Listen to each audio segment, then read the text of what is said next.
"Dad, open the door. That boy is my son." The police officer standing on my porch was Mason, the son who had not spoken to me in 6 years. The 10-year-old hiding beneath my late wife's green patchwork quilt was the grandson I had not seen since he was 3. Red pressure marks circled both his wrists. When he heard his father's voice, he pulled the quilt over his head and whispered, "Please do not let him take me back." Minutes earlier, the boy had appeared at my door without a coat, mud up to his knees and rain running off his hair. "Please help me," he had whispered. "They are after me."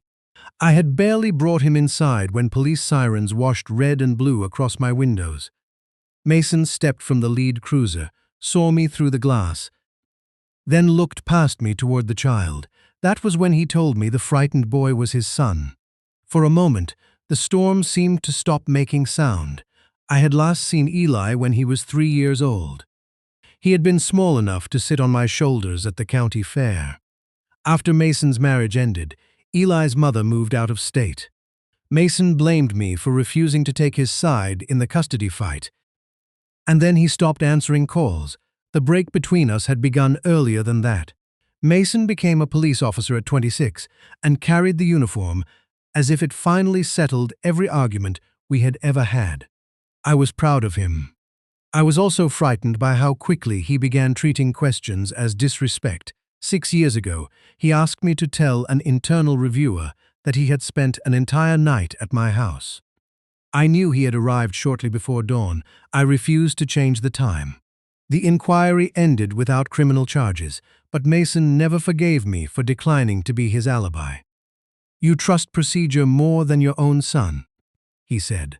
The last time we spoke, I told him truth was the only thing procedure could not replace. I had replayed that conversation many nights, wondering whether I had spoken like a captain when he needed a father.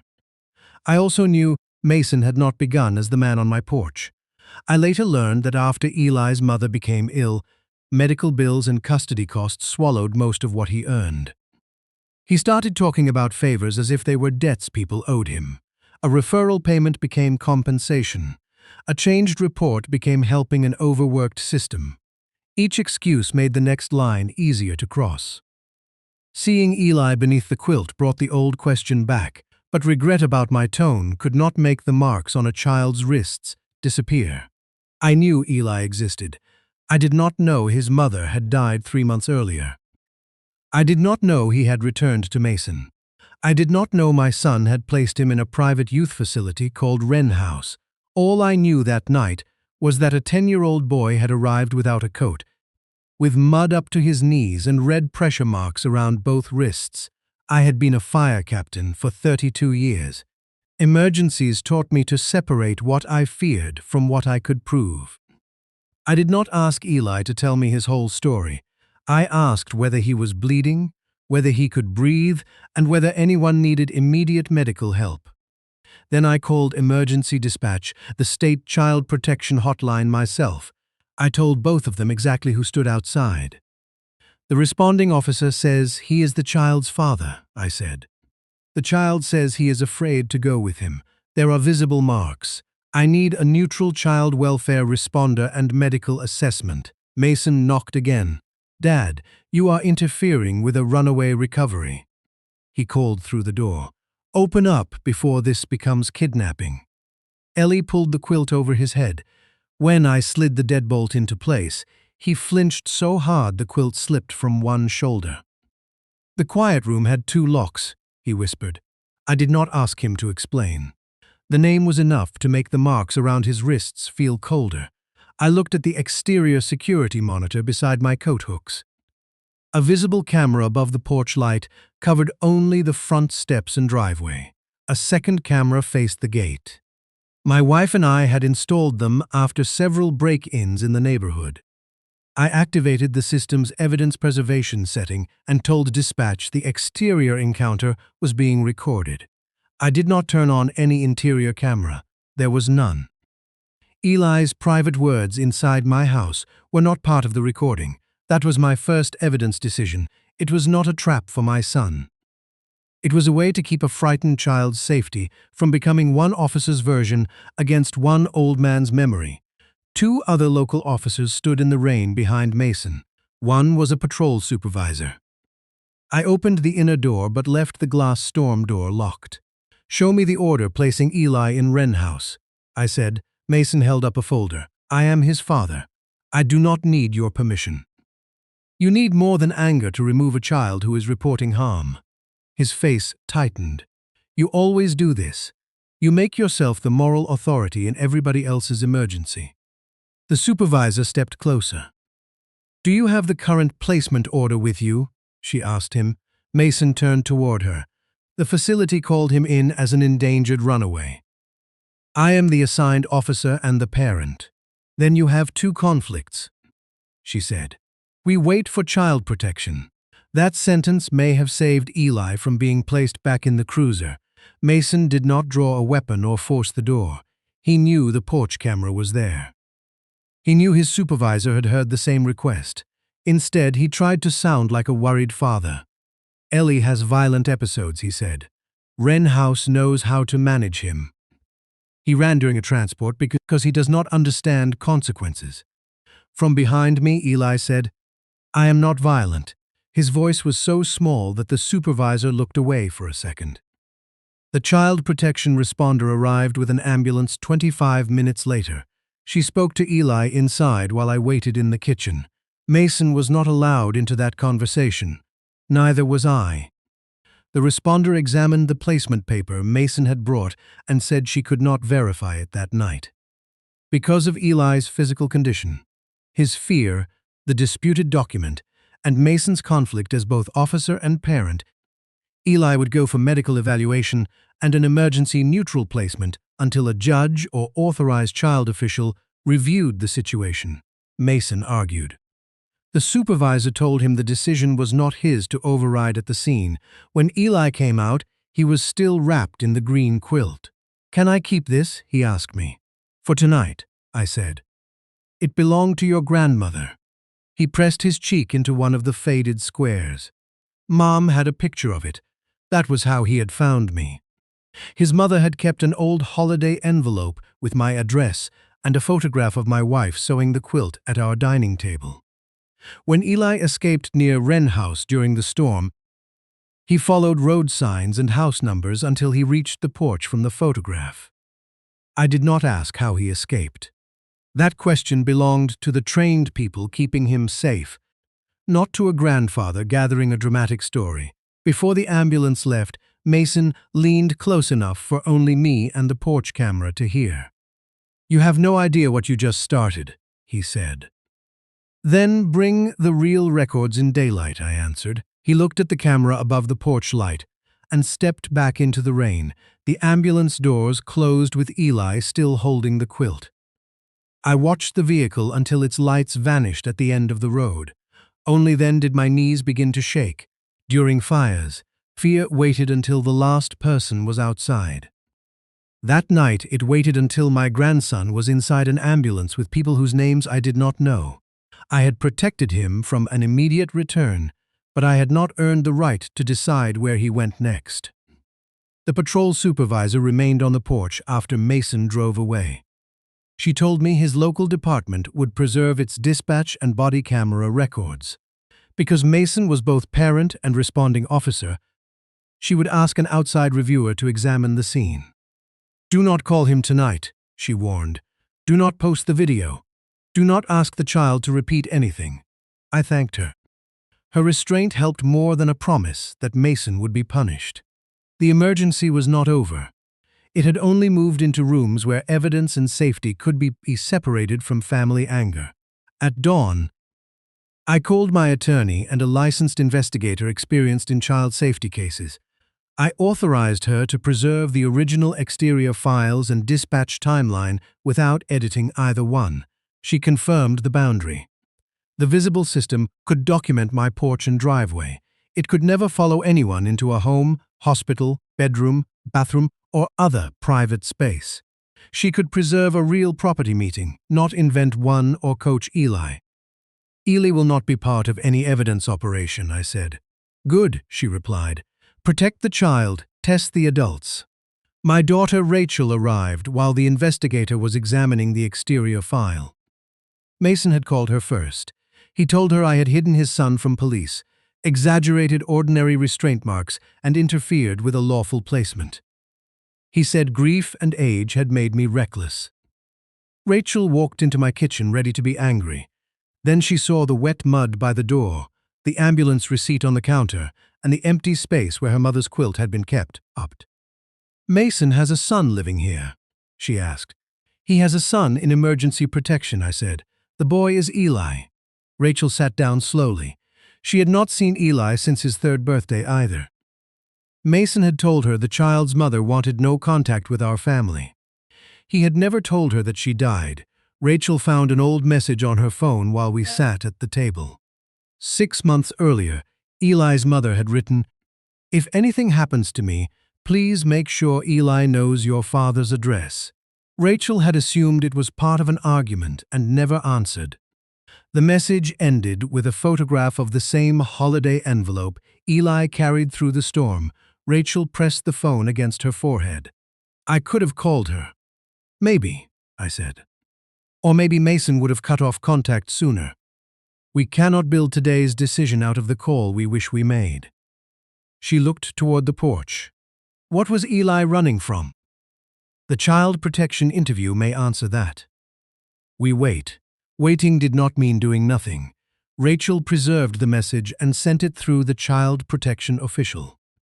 It established that Eli's mother had wanted our address available to him before Mason claimed we had coordinated an abduction. "Why would he hide that?" she asked. "We do not know yet. He is a police officer. That tells us his job. It does not answer what happened." The child protection official called later that morning. She could not share Eli's detailed interview. She could tell me he was medically stable, remained afraid of Wren House, and would not be released to Mason before an emergency court review. She asked me to provide the porch video and the original envelope Eli had carried. I gave both through my attorney and kept copies preserved by the investigator. Mason filed a written complaint before noon.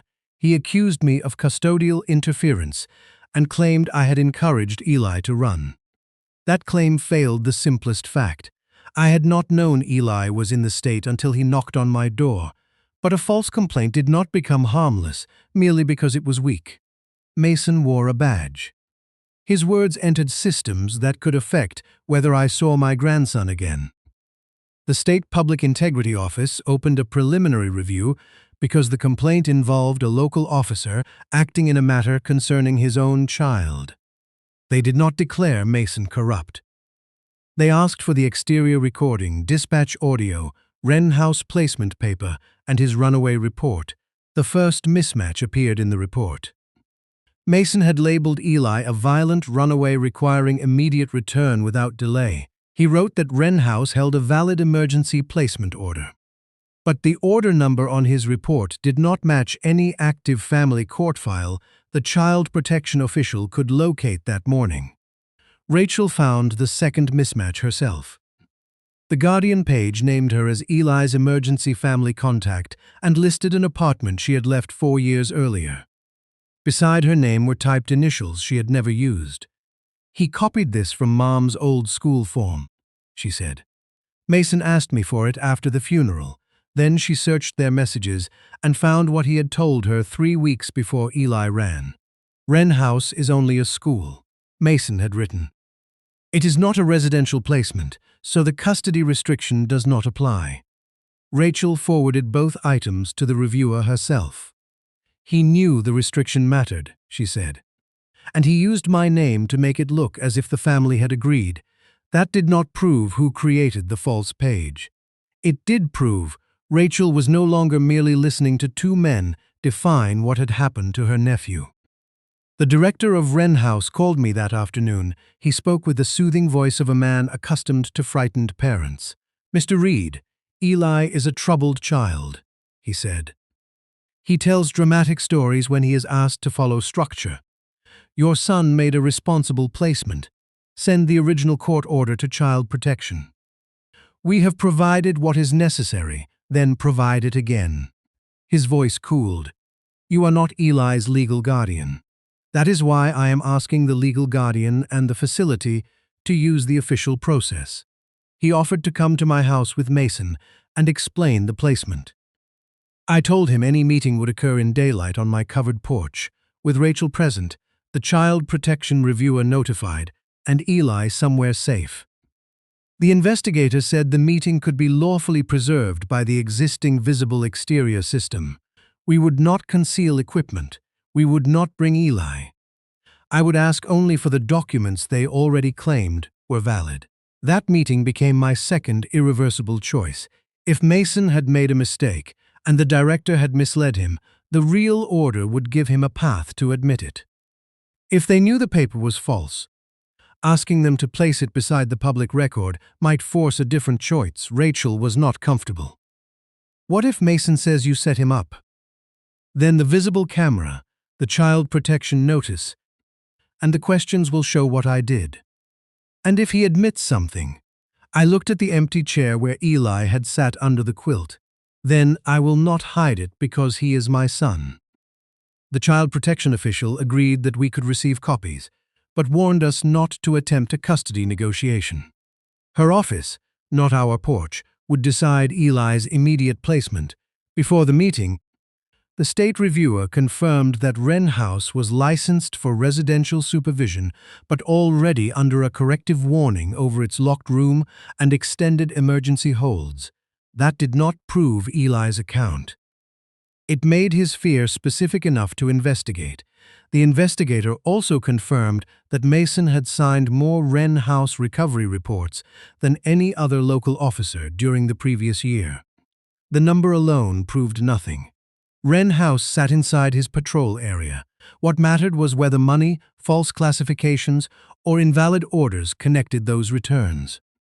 I asked whether the porch meeting should be cancelled now that state review had begun. That is your choice, she said. The child is safe. The meeting is useful only if you want to receive the documents they are relying on. I kept it. A false order should not remain powerful, simply because the people holding it expected everyone else to be afraid of touching it. Mason arrived the next afternoon in plain clothes. The Wren House director carried a hard black case. Rachel sat beside me. The investigator monitored preservation from the detached garage office without entering the family conversation. The director placed 3 documents on the porch table. One described Eli as an emergency behavioral danger. Another named Mason as the consenting guardian. The third appeared to order a 30-day residential placement at Wren House. Where is the court seal? Rachel asked. The director pointed to a faint mark near the bottom. Electronic filing. Which court? Family division. Which county? He looked at Mason. Mason answered with the name of our county. The child protection reviewer had already told us no matching order existed there. I asked Mason why he had not called Rachel or me after Eli's mother died. Because neither of you respected my marriage or my authority, he said. Did Eli see a doctor before Wren House? The facility assessed him. Did an independent court review the placement? The director closed the black case. We are not here to be interrogated. You came here asking me to support a document, I said. I am asking what makes it real. Mason stood. Dad, sign a statement saying Eli arrived confused and that you misunderstood the marks.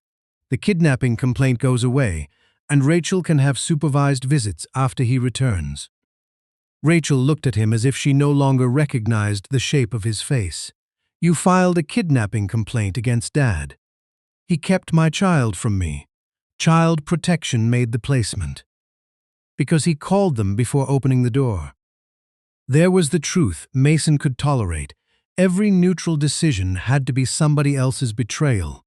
I told them I would take the documents inside, compare them with the official response, and return the copies through counsel.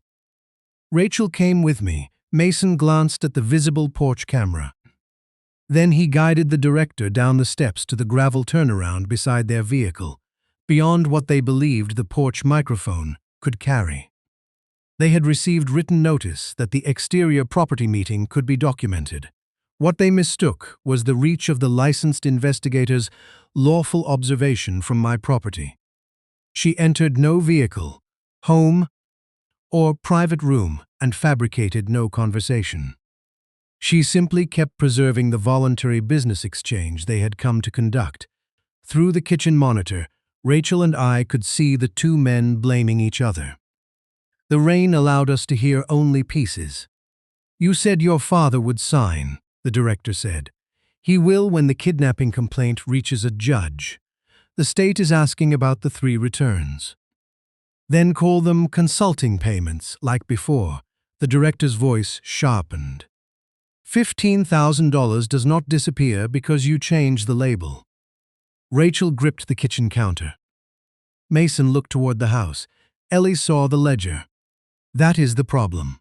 The director said something lower. A burst of rain swallowed the next exchange. Then Mason's voice rose for one sentence. "You made the paper. I filed the reports. Do not stand there and pretend this belongs only to me." The rest reached us as movement and broken syllables. The investigator preserved the original stream, including what her equipment had captured more clearly than the kitchen monitor carried. I signed a statement identifying Mason's voice and describing exactly where Rachel and I had stood. Rachel did the same. Neither of us guessed at the sections we could not hear. I also asked the investigator to keep the storm night file and the document meeting file as separate events. One showed Mason trying to return Eli. The other showed 2 men arguing over money, reports, and a paper they both knew was dangerous. I wanted to walk outside and ask Mason how $15,000 had become worth more than his son. But the state reviewer needed the complete recording before Mason knew what it contained. I returned to the porch with an envelope. "Our attorney will deliver the copies and the official response," I said. "I will not sign your statement." Mason looked through the storm window toward the camera monitor, but he could not see the screen from outside. "Then Rachel will never get Eli," he said. Rachel opened the door behind me. "You do not decide that," she said. The director took the black case and left. Mason remained at the foot of the steps. "You always chose rules over me," he said. "Tonight I chose your son," I answered. His face changed, not into remorse but fear. That evening, Mason made his countermove. He amended his complaint to say Rachel and I had coordinated with Eli's mother before her death to hide the child. He claimed the porch meeting was coercive. He also requested that I be barred from contact because I was recording family conversations. The preserved notice and camera boundaries answered the last claim. The system covered only the exterior porch and driveway. Eli had not been present. Mason and the director had come voluntarily to present placement documents in the exact space identified in advance. The state public integrity investigator accepted the exterior recording for formal review. A child protection licensing officer began comparing Mason's prior runaway reports with Wren House return payments. The pattern did not depend on Eli's memory alone. 3 reports carried Mason's signature. Each described a child as violent. Each was followed by a $5,000 consulting payment from a company connected to Wren House. The payments had ordinary labels, but their timing matched the returns. The licensing officer also found that Wren House had continued using its locked restraint room after a prior corrective warning. She could not decide criminal intent, but she could protect children while the evidence was reviewed. Eli remained in emergency care. Rachel applied for temporary kinship placement through the court. I submitted my background check and home information, but did not demand custody. The boy had just escaped adults who treated authority as ownership. He needed choices, not another relative announcing where he belonged. 2 days later, the state investigators scheduled a formal evidence conference. Mason and the Wren House director came with attorneys. Rachel came as the adult family witness. The licensed investigator brought the original porch file. The child protection official attended to address placement and licensing, not criminal guilt. Ellie did not attend. He was at a supervised home, eating breakfast and choosing a library book. That was where a 10-year-old belonged, while adults answered for adult conduct. The conference room had no family photographs and no police uniforms on the wall. Mason wore plain clothes because his department had placed him on administrative leave during the state review. His badge and service weapon had been secured under department procedure. That was an employment safeguard, not a conviction. The state investigator began with the storm night recording. The room heard Mason demand entry, call Eli violent, and threaten me with kidnapping. It heard the patrol supervisor ask for a valid order. It heard child protection choose neutral medical placement. Mason's attorney said none of that proved bribery. Agreed, the investigator said. Mr. Reed has asked that the complete, unedited second recording be heard. Do you object to it being played with Rachel present? I looked at Mason. Requesting the playback meant accepting that whatever remained between father and son would survive only as truth, if it survived at all. No, I said. Play all of it. The investigator pressed play. The recorded rain sounded softer than I remembered. The director said I was supposed to sign. Mason answered that the kidnapping complaint would reach a judge. Then came the part Rachel and I had heard in pieces. The state is asking about the 3 returns. Then call them consulting payments, like before. $15,000 does not disappear because you change the label. Rachel's hand went to her mouth. The child protection official stopped writing. Mason stared at the table. The recording reached the burst of rain that had defeated our kitchen monitor. Beneath it, the investigator's preserved track remained clear. The director said, "The order number does not exist." Mason answered, "You made the placement paper, and you filed the reports. I marked them violent so patrol would bring them back. You knew exactly why." The director lowered his voice. Ellie saw the restraint log. Mason replied, "He saw the payment ledger too. That is why my father has to become the kidnapper before the boy talks." The director said, "And Rachel's initials on the Guardian page?" For the first time, Mason looked directly at his sister. His recorded voice answered for him. "I copied them from the old school form after the court restricted me." Stop saying it out loud. Rachel pushed her chair back as if the table had moved beneath her. "You used my name," she said. The investigator let the file run to its end before stopping it. The director's face lost color. His attorney asked for a break. Before granting it, the public integrity investigator named the independent facts already verified. 3 reports used nearly identical language to label different children violent. $15,000 moved after those returns.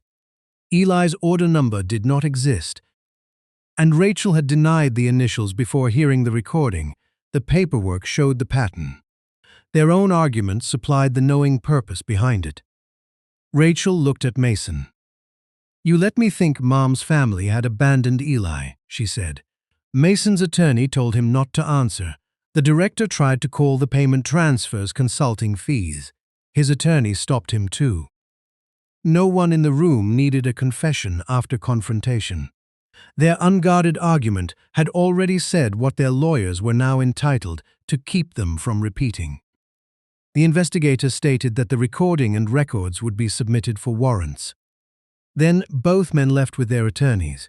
Mason looked at me before leaving the room. "You played that in front of Rachel." "You said it in front of the person who paid you," I replied. "Rachel heard it because you tried to make her part of the lie." The child protection official immediately suspended Wrenhouse from accepting or returning children. Teams began moving the children to reviewed placements before dark. That night, investigators matched the voices, verified the 3 transfers, confirmed the non-existent order number, and compared Rachel's old school form with the copied initials. A judge approved search and arrest warrants. The following morning, state police arrested Mason and the director on probable cause related to bribery, false official records, unlawful confinement, and retaliation through false reports. Mason's local department collected his remaining equipment. I did not call the station or ask anyone there to take sides. News reporters came to my gate the next morning. I gave them no video and no interview. Eli was a child, not the face of a corruption story. The state could explain its public actions when legally permitted. Rachel worried silence would let Mason's friends repeat the kidnapping claim. Then they repeat it, I said. Ellie's court file will not become public entertainment, so I can win an argument. Protecting him meant accepting that some people would misunderstand me longer than I wanted. I did not watch him being handcuffed. I watched the child protection official make a call confirming that vans were on the way to move the children from Wren House. That was the consequence that mattered first. The arrests did not end the case. Prosecutors still had to authenticate the documents, defend the recording, interview staff, and prove each charge in court. Both men pleaded not guilty. Wren House remained closed under a separate licensing order while family court handled Eli's safety. The family court addressed Eli separately. The judge reviewed his safety without asking him to sit across from Mason in open court. A child advocate carried Eli's preferences. Medical staff described the marks without showing photographs to anyone who did not need them. Rachel's home was inspected, and my visits were scheduled around school and counseling rather than my impatience to become a grandfather again. The court confirmed that the supposed Wren House order was not valid. The judge barred Mason from directing Eli's placement or contacting him without court-approved supervision while the cases proceeded. Rachel received temporary kinship placement after home review. I received regular grandparent visits. Neither of us received the right to make Eli retell the storm whenever we wanted reassurance. Rachel converted her spare room slowly. She asked Eli whether he wanted the walls blue or left white. He chose white because, he said, he might change his mind later. That small choice told me more about what he had been missing than any official report. At first, he kept his shoes beside the bed in case he needed to run. Rachel did not move them. After several weeks, he put them in the closet himself. I learned not to fill every silence with questions about Mason. Eli talked about school lunches, comic books, and whether squirrels remembered where they buried food. Those conversations were childhood returning in ordinary pieces. The first afternoon he came back to my house. He stood on the porch and looked up at the camera. "Did that save me?" he asked. "People saved you," I said. The camera helped them hear the same truth. He considered that, then stepped inside. He paused by the place where I had left the storm door locked that first night. "Were you scared of Dad?" he asked. "Yes, but you were a fire captain. Courage is not a job you keep after retirement. You choose it again when you need it." He nodded, as if filing the answer somewhere private. I did not tell him courage had looked like standing against Mason. The hardest part had been refusing to let hatred replace evidence after Mason left. A child should not have to borrow one adult's anger to feel safe from another. The green patchwork quilt was folded over the back of my dining chair. Child protection had returned it after the hospital. One corner had been washed so many times that the stitches had loosened. Eli touched the faded square. "Was this really Grandma's? She made it from pieces of our old shirts." He found a dark blue patch from one of my fire station uniforms and a small strip of plaid from a dress my wife wore on Sundays. "Which part was Dad's?" he asked. I showed him a red square cut from Mason's childhood jacket. Ellie pressed one finger against it. I did not tell him his father had always been bad. That would have been another adult stealing his right to remember. Mason had once been a boy who climbed onto my shoulders and trusted me not to let him fall. He had also become a man who used a badge and false papers to return children to danger. Both truths existed. Only one could decide Eli's safety. When evening came, rain began lightly against the windows. Eli tensed. Rachel asked whether he wanted to leave. He shook his head. "Can the porch light stay on?" "As long as you want," I said. He carried the green quilt to the couch and tucked it around his legs. Rachel turned on the porch light. The camera indicator glowed above it. visible and ordinary. No sirens came up the road, no one knocked demanding the boy back. For the first time since that storm, the light outside my door meant only that a child inside knew where home was.